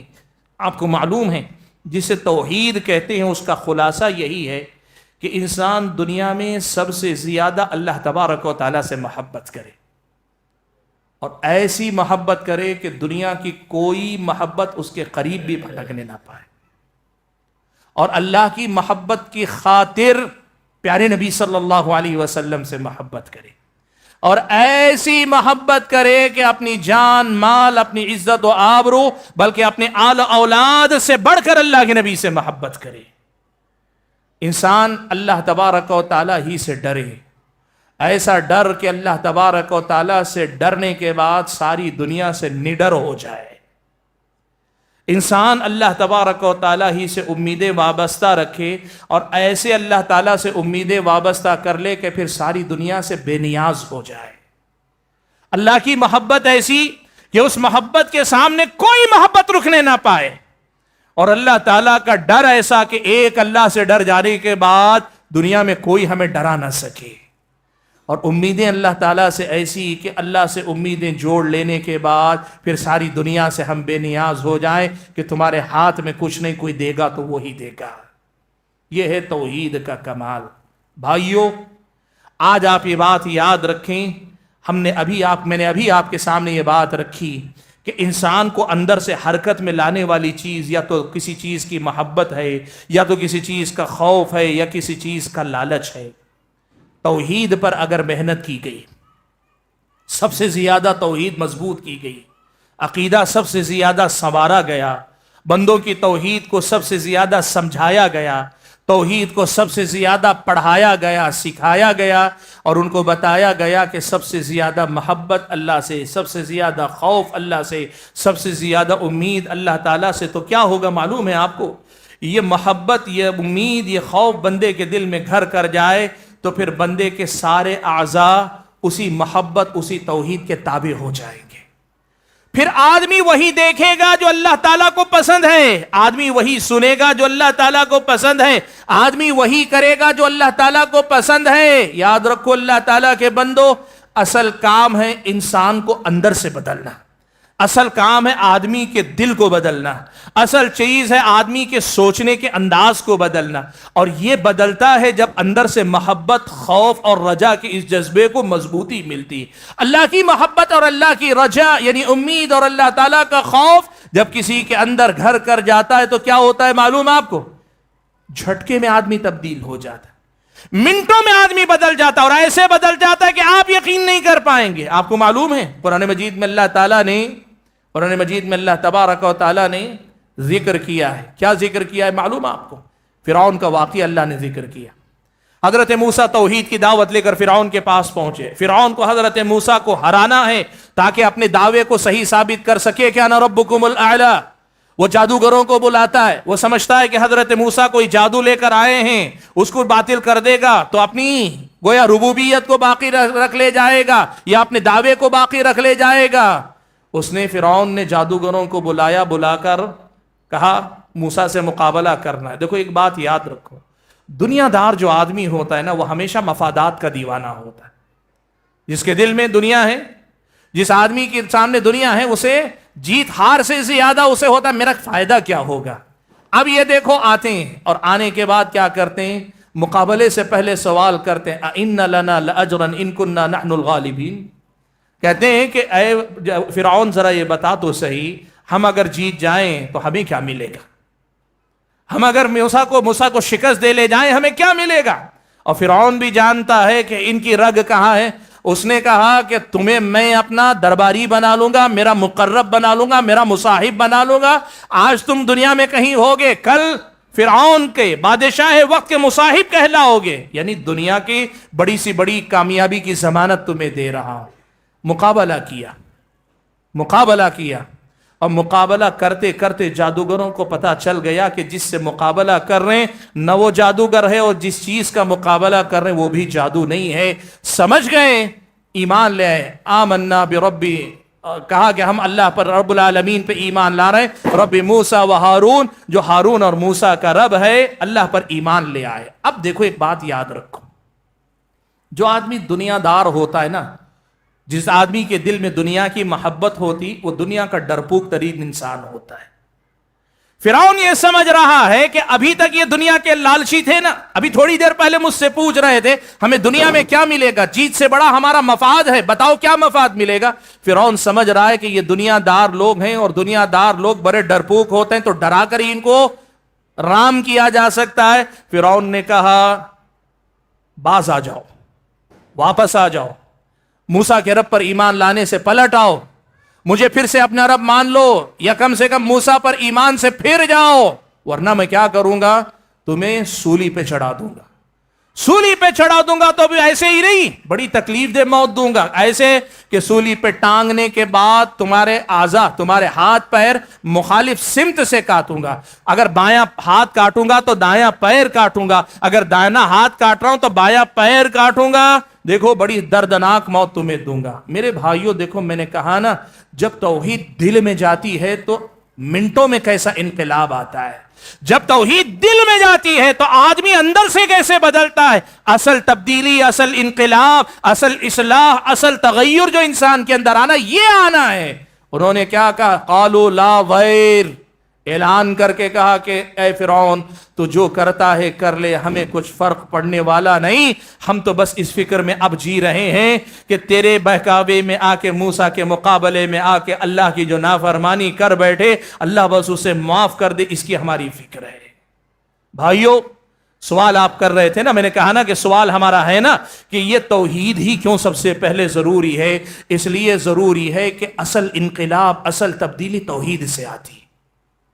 آپ یقین کرو اللہ تعالیٰ کے بندو، آپ یقین کرو بغیر توحید کے آپ کی نماز نہیں ہوتی، آپ کی زکوٰۃ زکوٰۃ نہیں ہوتی، آپ کا حج نہیں ہوتا، آپ کا روزہ نہیں ہوتا۔ بغیر توحید کے آپ کے اندر وہ تبدیلی نہیں آ سکتی، وہ زندگی آپ کے اندر نہیں پیدا ہو سکتی۔ اسی لیے سب سے زیادہ محنت، سب سے زیادہ توجہ اگر کسی مسئلے پر دینی ہے تو وہ اللہ رب ذوالجلال کی توحید ہے۔ بھائیو میں یہاں اس موقع پہ رک کے ایک بڑی اہم بات آپ کے سامنے کرنا چاہوں گا۔ وہ بات یہ ہے، یاد رکھو کہ بندے کے دل میں جب محبت یا خوف اور رجا کا یہ پہلو غالب آتا ہے نا، تو اندر سے کیسے بدل جاتا ہے۔ تینوں کی ایک ایک مثال آپ کے سامنے دے دیتا ہوں۔ محبت کی بات دیکھو، اللہ کی محبت ہو تو بندہ کیسے اللہ تعالیٰ کے سامنے سب کچھ قربان کرتا ہے، یعنی اللہ ہی کا ہو جاتا ہے۔ حضرت ابو طلحہ انصاری کا باغ ہے، بیروحہ باغیچہ، بڑا مشہور مدینے کا۔ اس کا پانی اتنا میٹھا کہ اللہ کے نبی بھی کبھی کبھار آ کر بیٹھ کر اس کا پانی پیا کرتے تھے۔ اللہ نے قرآن کی آیت اتاری، کہا لن تنالوا البر حتى تنفقوا مما تحبون، نیکی کو نہیں پہنچ پاؤ گے جب تک تم وہ نہ خرچ کرو جس سے تمہیں سب سے زیادہ دنیا کی چیزوں میں محبت ہے۔ ہم صدقہ کرتے ہیں، خیرات کرتے ہیں، کون سا؟ ہمارے گھر میں جو کھانا کوئی کھانے والا نہیں ہوتا، بچ جاتا ہے، وہ پڑوس کے غریب میں ہم بھیجتے ہیں۔ ہم صدقہ کرتے ہیں، کیسے کرتے ہیں؟ فقیر مانگنے آئے، معاف کیجئے میں بھی آپ سے بری نہیں ہوں، لیکن ہماری سچائی یہی ہے کہ فقیر جب مانگنے آتا ہے تو جیب میں سب سے پہلے تلاش کرتے ہیں کہ ہمارے پاس کھلا پیسہ کون سا ہے، کتنا چلر کتنا ہے۔ وہ اللہ کے بندوں دیکھو، اللہ سے اگر توحید پکی ہوگی نا، اللہ نے کہا جو تمہارا سب سے پسندیدہ مال ہے وہ جب تک خرچ نہیں کرو گے نیکی کے کمال کو نہیں پہنچ پاؤ گے۔ سیدھے آئے اللہ کے نبی کے پاس، کسی نے پوچھا نہیں حضرت ابو طلحہ سے، خدا کے کہا اللہ کے نبی، اللہ کہتا ہے کہ جس چیز سے تم سب سے زیادہ محبت کرتے ہو وہ جب تک خرچ نہیں کرو گے تمہیں نیکی کا کمال نہیں ملے گا۔ میرا سب سے پسندیدہ مال بیروحہ ہے، اللہ کے نبی میں چاہتا ہوں کہ یہ مال اللہ کی راہ میں دے دو۔ یقین کرو اللہ کے بندو، اللہ کی سچی محبت آئے گی، دنیا کی ساری چیزوں کی محبت پھیکی پڑ جائے گی۔ اور امید کی بات کریں، امید کی بات کریں تو آپ کو معلوم ہے حضرت ابو بکر صدیق نے جنگ تبوک کے موقع پہ کیا کیا تھا؟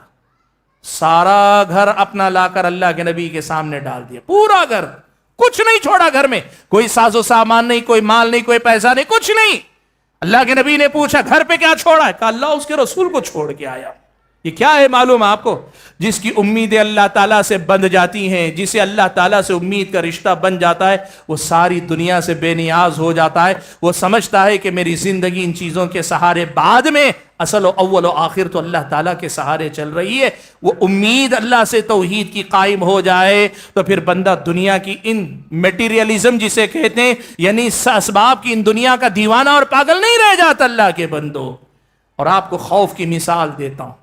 حضرت ماعز اسلمی رضی اللہ تعالیٰ عنہ, حضرت غامدیہ رضی اللہ تعالیٰ عنہ, دو الگ الگ واقعات ہیں, دونوں سے زنا جیسا جرم سرزد ہو جاتا ہے. آپ یاد رکھیے اس واقعے میں جو دیکھنے کی بات ہے وہ کیا ہے؟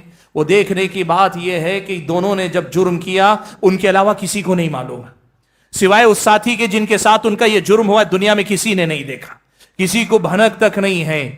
لیکن کیا ماجرا ہے کہ اللہ کے نبی کے سامنے آتے ہیں, آ کر اقرار کرتے ہیں, اللہ کے نبی کے سامنے اپنے آپ کو حوالے کرتے ہیں. ماعز بھی آتے ہیں, غامدیہ بھی آتی ہیں, بار بار اصرار کرتے ہیں. کیا ہے؟ اللہ کا خوف اگر دل میں پیدا ہو جائے نا تو پھر آدمی دنیا میں کسی سے نہیں ڈرتا. اور دوسری طرف یہ بھی ہے کہ اللہ کے خوف کے بعد کوئی گناہ نہیں کرتا, لیکن اگر گناہ ہو بھی جائے تو آدمی اتنا بے چین رہتا ہے کہ کبھی اپنے گناہوں کی طرف سے غافل نہیں ہو سکتا. بھائیو, اسی لیے یاد رکھو توحید پہ سب سے زیادہ محنت کرو. جب توحید مضبوط ہوگی تب ہمارے عمل میں ایسی تبدیلی آئے گی. یہ جو کردار صحابہ کے ہم دیکھتے ہیں نا, یہ اصل میں اس توحید کی دعوت کی برکت ہے, اس توحید کا اثر ہے, اس توحید کا فائدہ, اس توحید کا ثمرہ ہے کہ اتنی بڑی تبدیلی صحابہ کی زندگی میں ہم اور آپ دیکھ رہے ہیں. حاضرین گرامی قدر, بات آج آپ کے سامنے ایک بڑی اہم کرنے جا رہا ہوں. دیکھیے ہمارے سماج میں دینی جماعتیں بہت ساری ہیں, بہت ساری دینی جماعتیں, تنظیمیں کام کرتی ہیں. آج کھلی دعوت ساری دینی تنظیموں کے ذمہ داروں کو, اللہ کی خاطر آپ نے اپنی ترجیحات الگ الگ رکھی. کچھ دینی تنظیمیں ہیں, بہت ساری دینی نہیں ہیں, قوم کی تعلیم پر کام کرنے والی رفاہی تنظیمیں, خدمت خلق کے موضوع پہ کام کرنے والے افراد ہیں. وہ سب چاہتے ہیں, سب امت کی بھلائی کے لیے کام کرنا چاہتے ہیں. میں آج آپ کو اس بات کی دعوت دینا چاہتا ہوں, 100 سال آپ کی تنظیموں کو ہو گئے, 50 سال آپ کی تنظیموں کو ہو گئے, 60-70 سال کے قریب آپ کی تنظیموں کو ہو گئے, لیکن آپ جو خواب دیکھ رہے تھے, آپ کے ذمہ دار جو خواب دیکھ رہے تھے, وہ شرمندہ تعبیر نہیں ہو سکے. اس کی وجہ کیا ہے معلوم؟ آپ نے معاشی اصلاح, اخلاقی اصلاح, سماجی اصلاح جو بھی کرنی چاہیے, توحید کو کہیں پیچھے رکھ کر کرنے کی کوشش کی. اسی لیے آپ اپنے مقاصد میں پوری طرح کامیاب نہیں ہو پا رہے ہیں. ایک مرتبہ اپنی ترجیحات میں توحید کو لاؤ, سب سے پہلے نمبر پہ توحید کو لا کر دیکھو. جو تبدیلی پیارے نبی صلی اللہ علیہ وسلم نے زمانے جاہلیت کے اس بگڑے ہوئے معاشرے میں دکھائی نا, اللہ کے فضل و کرم سے آپ بھی دیکھیں گے. آپ نے دیکھا, ماضی قریب کی تاریخ میں آپ دیکھ لیں, اس ملک کی نہیں دنیا کی ایک بڑی دعوت, بڑی تبلیغ شیخ محمد بن عبد الوہاب رحمۃ اللہ علیہ کی دعوت ہے. انہوں نے توحید کو مرکز بنایا, بنیاد بنایا. اللہ تعالیٰ نے کیسی کامیابی دی اس سماج کے اندر. آج بھی اگر آپ جا کے دیکھیں گے, خامیاں کوتاہیوں سے انکار بھی نہیں. وہ نہ فرشتے ہیں, نہ جو ہے آسمان سے اتری مخلوق ہیں. انسان ہونے کے ناطے ان کے حکمرانوں سے ان کی عوام تک آپ خرابیاں گنا سکتے.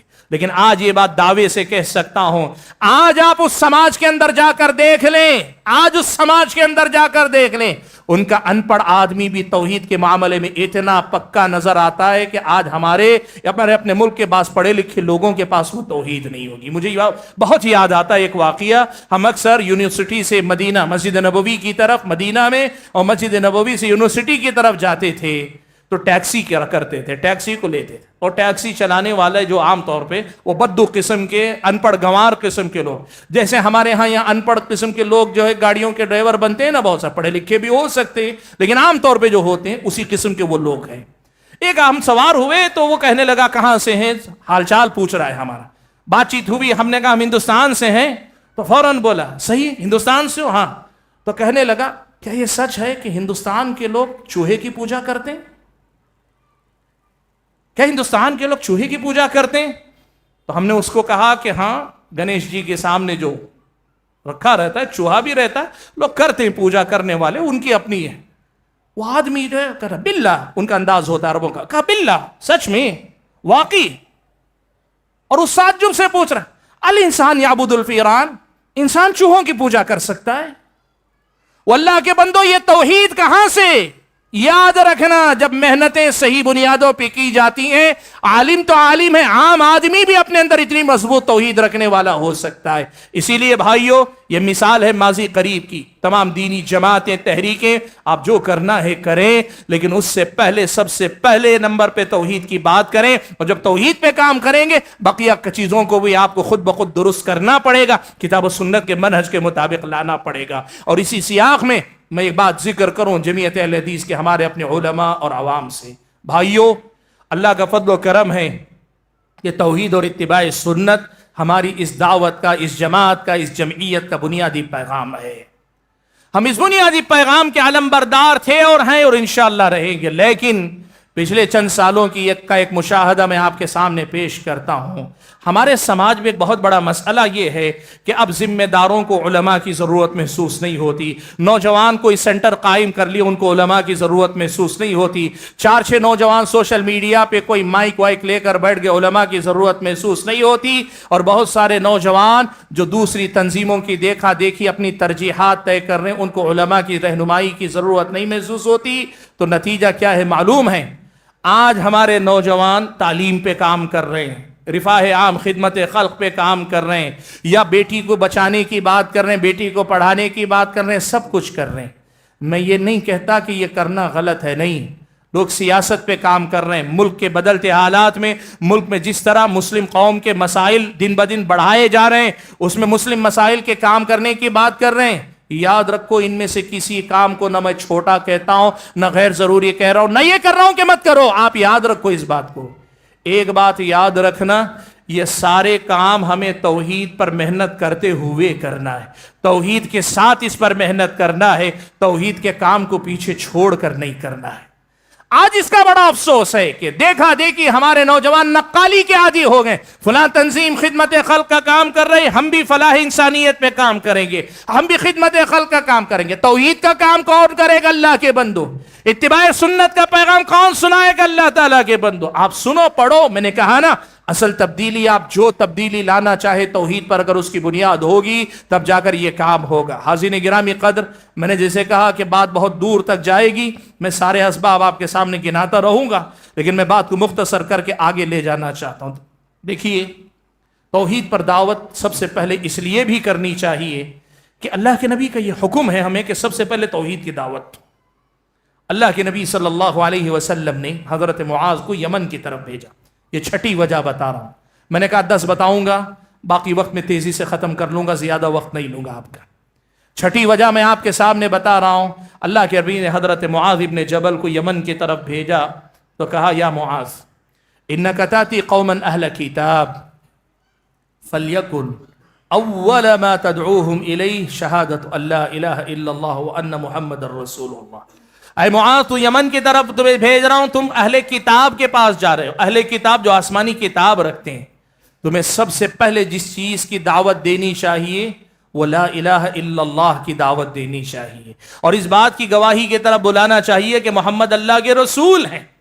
یہ حدیث پیارے نبی صلی اللہ علیہ وسلم کی دعوت و تبلیغ کے باب میں بنیادی حدیث, اصل کی حیثیت رکھتی ہے, جس میں اللہ کے نبی صلی اللہ علیہ وسلم نے یہ پڑھایا سکھایا کہ سب سے پہلی دعوت, سب سے بڑی دعوت, سب سے اہم دعوت اور سب سے پہلا پیغام توحید کا پیغام ہونا چاہیے. یہ اللہ کے نبی کا حکم ہے. بھائیو, اس لیے بھی توحید پر سب سے زیادہ محنت کرنی چاہیے. یہ چھٹی وجہ ہے. 7ویں وجہ جس کی وجہ سے ہم اور آپ کو سب سے زیادہ توحید پر محنت کرنی چاہیے, صحیح مسلم کی روایت ہے, حضرت جابر رضی اللہ تعالیٰ عنہ روایت فرماتے ہیں کہ ایک آدمی اللہ کے نبی کے پاس آیا. ایک آدمی اللہ کے نبی کے پاس آیا اور آ کر کہنے لگا, مل موجبتان یا رسول اللہ, اے اللہ کے نبی وہ 2 بنیادی باتیں بتائیے جس سے آدمی پر یا تو جنت واجب ہوتی ہے یا جہنم واجب ہوتی ہے. یعنی آدمی جنت میں بھیج دیا جاتا ہے یا جہنم میں بھیجا جاتا ہے. بیسک بات, مل موجبتان, وہ 2 باتیں بتائیے کہ جن کی وجہ سے آدمی جنتی یا جہنمی ہوتا ہے. آپ کہیں گے دین سارا کا سارا یا تو جنتی بنائے گا یا جہنمی بنائے گا. صحابی کے پوچھنے کا مطلب یہ کہ نیکی کے کام بہت سارے ہیں اور گناہ کے کام بھی بہت سارے ہیں. آپ وہ بنیادی بات بتائیے جس سے بندہ جنت کا مستحق ہو سکتا ہے, اور وہ بنیادی غلطی گناہ بتائیے جس سے آدمی جہنمی ہوتا ہے. پیارے نبی صلی اللہ علیہ وسلم نے دو ٹوک اور سادہ الفاظ میں ایک ہی بات کہی. اللہ کے نبی نے کہا من مات لا یشرک باللہ شیئا دخل الجنہ ومن مات یشرک بہ شیئا دخل النار. جو آدمی اس حالت میں مرے کہ وہ اللہ کے ساتھ کسی کو شریک نہیں ٹھہرا رہا ہے وہ جنت میں جائے گا. یعنی جنت میں جانے کا اصل دار و مدار اسی توحید پر ہے. اور دوسری بات کہی ومن مات یشرک بہ شیئا, جو اللہ کے ساتھ کسی کو شریک ٹھہراتے ہوئے مر جائے دخل النار, وہ جہنم میں جائے گا, جہنمی ہوگا. بھائیو, اس حدیث نے سادہ مگر سیدھے دو ٹوک اور واضح الفاظ میں یہ بتا دیا جنت اور جہنم کا اصل فیصلہ تو توحید اور شرک پر موقوف ہے. اور جب ہم اور آپ یہ کہہ رہے ہیں ہم انسانیت کو جہنم سے نکال کر جنت کی طرف لے جانا چاہتے ہیں, تو اصل کام کرنا ہے شرک مٹا کر توحید کی طرف لانے, شرک کے خاتمہ اور توحید پر لوگوں کو لانا, شرک سے ہٹا کے توحید کی طرف لانا, اسی پر محنت کرنا چاہیے. یہ حدیث بھی بتلاتی ہے کہ توحید پر سب سے زیادہ محنت کرنی چاہیے. اور بھائیو, اگلی وجہ جس کو آپ 7ویں وجہ کہیے یا 8ویں وجہ, 7 تو ہو گئے, 8ویں وجہ یہ کہیے, اللہ کے نبی صلی اللہ علیہ وسلم نے ایک بڑی اہم بات بتائی. شرک آپ جانتے ہیں ابلیس انسان کو شرک اور کفر تک لے جانا چاہتا ہے. کیوں؟ ابلیس کو معلوم ہے کہ اگر شرک کر کے کوئی مر گیا ہمیشہ کا جہنمی. اللہ نے فرمایا نا, اللہ تعالیٰ نے فرمایا ان اللہ لا یغفر ان یشرک بہ ویغفر ما دون ذلک لمن یشاء, کہ بغیر توبہ کے اگر کوئی مر جاتا ہے تو شرک کے علاوہ اللہ چاہے تو تمام گناہ معاف کرے گا, لیکن شرک کے سلسلے میں اللہ نے ابھی سے فیصلہ سنا دیا, اللہ معاف نہیں کرے گا. تو ابلیس شرک پر ہی بندوں کو مارنا چاہتا ہے. اور اس شرک کے بارے میں اللہ کے نبی نے ایک بڑی اہم بات بیان فرمائی. اللہ کے نبی نے فرمایا, الادب المفرد میں امام بخاری رحمۃ اللہ علیہ نے اس حدیث کو روایت کیا.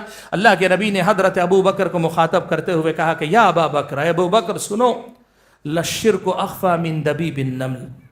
اے ابو بکر یہ بات سمجھو کہ شرک لوگوں کے اندر چونٹی کی جو چال ہے اس سے بھی زیادہ خفیہ طریقے سے انسانوں کے اندر داخل ہوتا ہے. شرک حالانکہ سب سے بڑی بربادی, لیکن داخل ہوتا کیسے ہے؟ کہا جیسے چونٹی رینگتے ہوئے آ جاتی ہے نا, آپ کو اکثر دکھائی نہیں دیتی چھوٹی ہونے کی وجہ سے, اس کی آواز سنائی نہیں دیتی, اس کی چال کا کوئی آواز ہمارے کان سننے کے قابل نہیں رہ جاتے, اور عام طور پر نہ کوئی بو آتی ہے نہ کوئی کچھ نہیں, جیسے چونٹی رینگتے ہوئے کہیں بھی داخل ہو جاتی ہے. اللہ کے نبی نے کہا شرک بھی لوگوں کے اندر ایسے ہی خفیہ طور پہ داخل ہوتا ہے. اب آپ بتاؤ, چور اگر چھپ کے داخل ہو رہا ہے تو احتیاط بھی سب سے زیادہ اس کی ہونی چاہیے کہ نہیں؟ ڈاکو آئے گا تو چیختے چلاتے آئے گا, ہنگامہ کرتے ہوئے آئے گا, دروازہ توڑ کے آئے گا, کھڑکی توڑ کے آئے گا, آپ کو دھکا دے کے آئے گا. آپ کم سے کم کہیں گے کہ جواں مرد ہوں تو مقابلہ کروں گا. لیکن پتا چلے چور ایسے آتا ہے کہ آپ کے بازو سے نکال کے پاکٹ مار نکل بھی جاتا ہے, پتہ بھی نہیں چلتا. سب سے زیادہ چوکنا ایسے چور کی طرف سے رہنا چاہیے. یہ حدیث بھی بتاتی ہے کہ آدمی کو توحید پر سب سے زیادہ محنت کرنی چاہیے تاکہ توحید کے ساتھ شرک کی پہچان رکھے, اور وہ چپکے سے آنے والا جو شرک ہوتا ہے نا, نامعلوم طریقے سے, غیر محسوس طریقے سے جو شرک داخل ہونے والا ہوتا ہے, اس پہ لگام لگا سکے. اس لیے بھی بندے کو شرک پر سب سے زیادہ محنت کرنی چاہیے, شرک کے مٹانے اور توحید کے قائم کرنے پر سب سے زیادہ محنت کرنی چاہیے. اور بھائیو, 9ویں بات جس کا میں تذکرہ آج آپ کے سامنے کرنا چاہوں گا کہ توحید پر سب سے زیادہ محنت کرو, شرک پر محنت سب سے زیادہ شرک کے خاتمے کے لیے کرو. وہ اس لیے کہ دیکھو دوسرے گناہ جو ہیں وہ گناہ ہوں گے, اور ان میں سے بعض گناہ ایسے ہیں جو ہمارے بعض اعمال کو برباد کر دیں گے, لیکن شرک ایک ایسا گناہ ہے, اس شرک کے ساتھ آپ دنیا کی ساری نیکیاں بھی لے کر جائیں گے, اللہ تعالیٰ آپ کے سارے اعمال کو برباد کر دے گا. اللہ تعالیٰ نے قرآن میں صاف طور پہ ایک بات کہی. آپ جانتے ہیں ہم سب کا ایمان اور عقیدہ یہ ہے انبیاء علیہ الصلوۃ والسلام شرک کر سکتے ہیں؟ نعوذ باللہ, انبیاء کبھی شرک کر ہی نہیں سکتے. اللہ تعالیٰ کی طرف سے معصوم ہیں, ان سے شرک ہو ہی نہیں سکتا، اللہ شرک ان سے نہیں کروائے گا، اللہ نے ان کی حفاظت کی ہوئی ہے، وہ معصوم عن الخطا ہے، تو شرک تو بہت بڑی بات ہے، بہت دور کی بات۔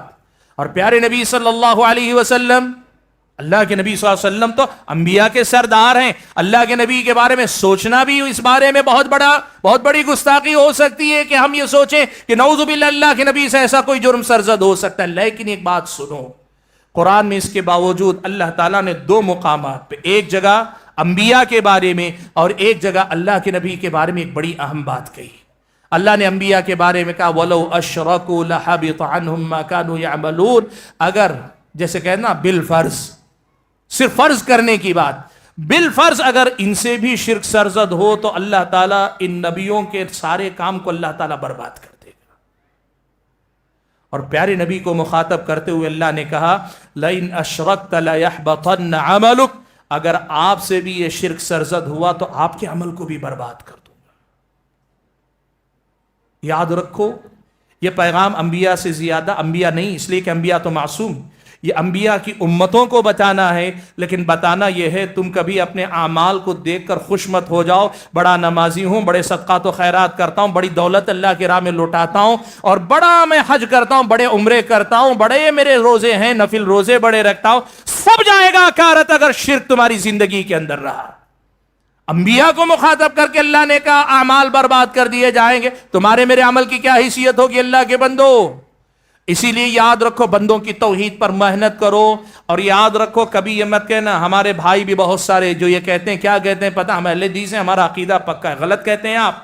جو آدمی یہ سمجھتا ہے کہ میری توحید مضبوط ہے، وہ آدمی سمجھ لے کہ یہی توحید کا پہلا خلل ہے آپ کے پاس۔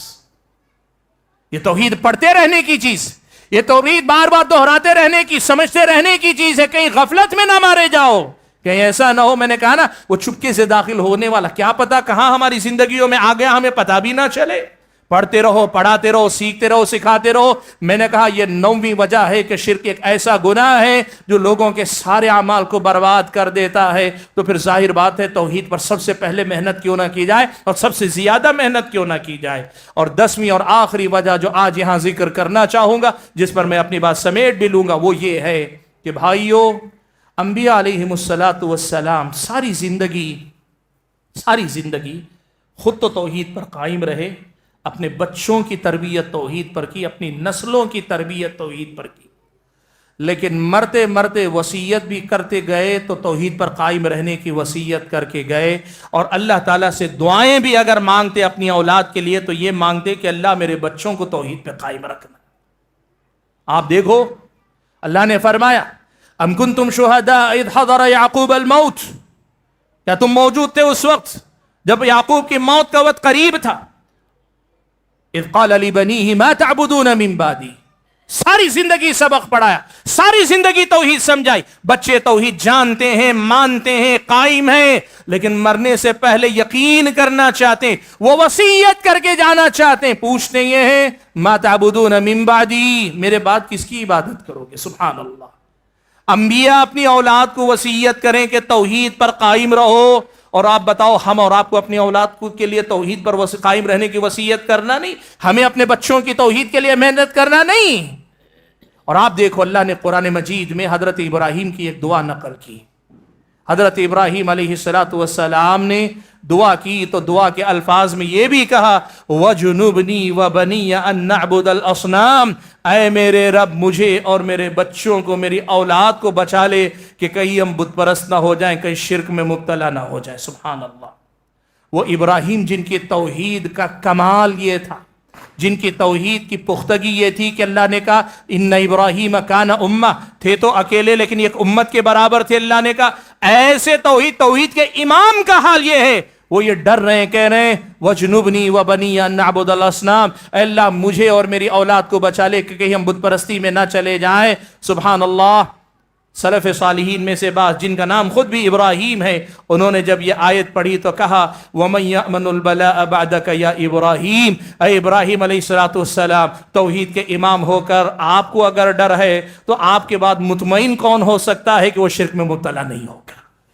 بھائیو، انبیاء کی وصیت، انبیاء کی دعائیں یہی تھی کہ اپنے بچوں کو اللہ تعالیٰ اپنے بچوں کو زبانی وصیت اور اللہ سے بچوں کے حق میں اور اپنے حق میں یہ دعا کرتے تھے کہ توحید پر اللہ قائم رکھے. اسی لیے توحید پر سب سے زیادہ محنت کرنے کی ضرورت ہے.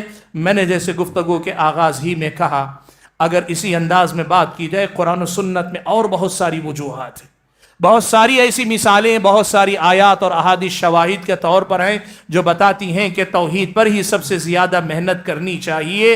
بھائیو، اسی لیے آج آپ کو یہ پیغام میں دینا چاہتا ہوں، آپ سب سے پہلے اپنی توحید پر محنت کریں، پڑھیں توحید، بار بار پڑھیں توحید، علماء کی مجلسوں میں بیٹھیں. اور ہمارے علماء ائمہ سے گزارش ہے یہ سوچ کر کہ یہ تو اہل حدیث ہیں، ان کو توحید پڑھانے کی کیا ضرورت ہے، یہ غلطی کبھی مت کریں.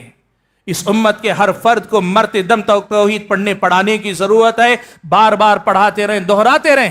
ہر تھوڑی مدت کے بعد توحید کے موضوع پہ خطبہ جمعہ دیا کریں، ہر تھوڑے دن کے بعد توحید کے موضوع پہ کوئی درس دیا کریں، ہر چند دن کے بعد ایسی کسی مجلس میں لوگوں کے سامنے توحید کو بتائیں. اور خاص طور پر سماج میں شرک کی کیا کیا شکلیں آ رہی ہیں ان کو لوگوں کے سامنے نمایاں کر کے بتائیں کہ یہی تو اصل دین ہے، یہی تو اصل دین ہے. فَأَقِمْ وَجْهَكَ لِلدِّينِ حَنِيفًا فطرت اللہ التي فطر الناس علیها لا تبدیل لخلق اللہ. اقم وجہک للدین حنیفا، سب طرف سے رخ موڑ کر اللہ ہی کی طرف متوجہ ہو جاؤ کہ یہی تمہارا دین ہے. اللہ کے بندو، اسی کو دین کہتے ہیں. اور دیندار بننا اصل میں یہی ہے کہ آپ اللہ کے ہو جائیں، اللہ کے ہو جائیں.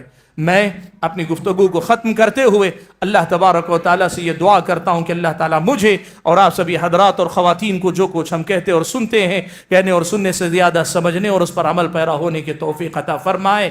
اللہ تعالیٰ توحید کا سبق ہر صبح ہر شام پڑھنے پڑھانے کی توفیق عطا فرمائے.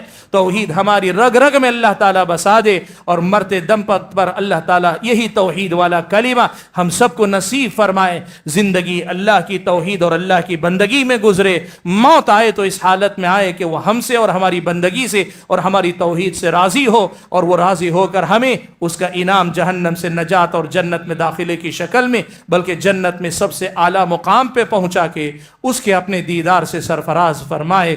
آمین. وآخر دعوانا ان الحمد للہ رب العالمین.